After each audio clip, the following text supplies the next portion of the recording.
Hello everyone, welcome to English Listening Motivational channel. Today we bring you a short story on hard work, patience, and trusting the process. The story reminds us that we should stop comparing our chapter 1 to someone else's chapter 20. That even if we work hard, success doesn't always come quickly and at the same pace with our colleagues, friends, or people we follow on social media. But for our peace of mind, we have to trust the process, because eventually, in our own timing, we will get there, and that comparison is the thief of joy. While listening, you will also learn new English words and simple sentences in an easy and fun way. So listen carefully, relax, and stay with us till the end. Maya scrolled through her phone, her thumb pausing on a photo. It was her best friend, Priya, at her medical school graduation. Priya was beaming, surrounded by her proud family. Maya felt a familiar, sharp pang in her chest. She was happy for her friend, truly. But the happiness was tangled with something else. A quiet, gnawing voice that whispered, "Why isn't that me?" Maya wasn't a failure. She was a hard worker, a devoted daughter, and a loyal friend.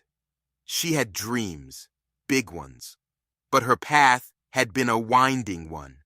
She had changed majors twice, struggled with a health issue that set her back a year, and had taken a job as a waitress to help her family. Now, at 26, she was still working on her degree. Priya, meanwhile, was already a doctor. Every time she saw her friend's success, she felt a wave of inadequacy. The disappointment grew quietly. It wasn't in loud arguments or dramatic scenes. It was in the small moments, the embarrassed silence when an aunt asked, "So Maya, what are you doing now?" It was the way she scrolled past LinkedIn updates of former classmates landing prestigious jobs. It was the ache of feeling like she was perpetually standing still while everyone else sprinted ahead. She began to avoid her friends. She stopped answering calls. The vibrant, ambitious woman she once was started to shrink, consumed by the feeling she was behind and would never catch up. She felt like a ghost watching other people live the life she was supposed to have. One evening, Maya's father found her sitting alone in the backyard staring at the stars. He sat beside her without a word. Finally, he spoke. Not about her, but about something else. "You see that big bright tree near the fence?" he asked, pointing. Maya nodded. It was a magnificent oak, tall and strong. "I planted it the year you were born. It grew fast.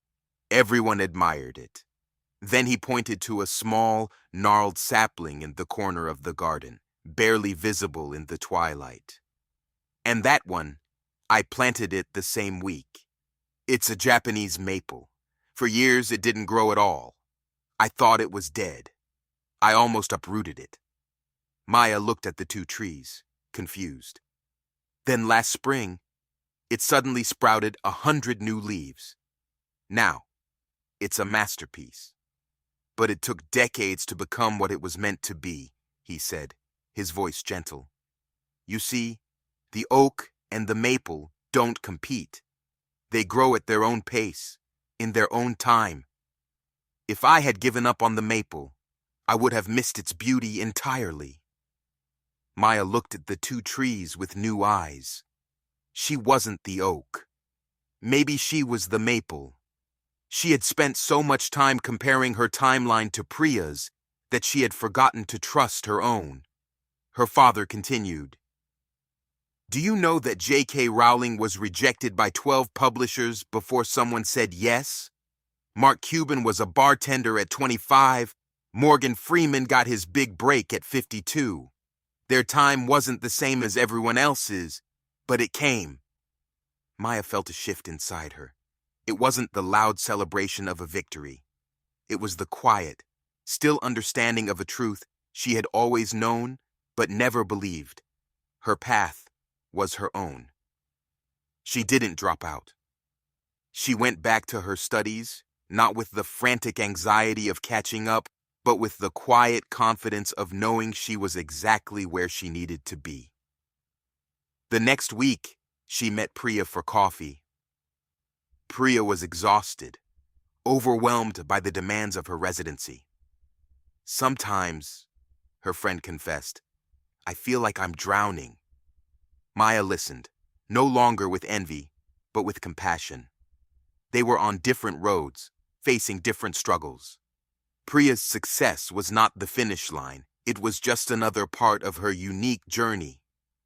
Years later, Maya graduated, a little later than her friends, but with a purpose and a passion she had never felt before. She wasn't ahead, she wasn't behind. She was exactly where she was supposed to be. She had felt like a failure in a race she was never meant to win. Because sometimes you are not behind. You are just in a different season, and every season, in its own time, brings its own harvest. Today, we have learned new words and sentences through this story. Learning English can be fun when you practice regularly. Keep listening, learning, and improving your English. If you enjoyed this story, please subscribe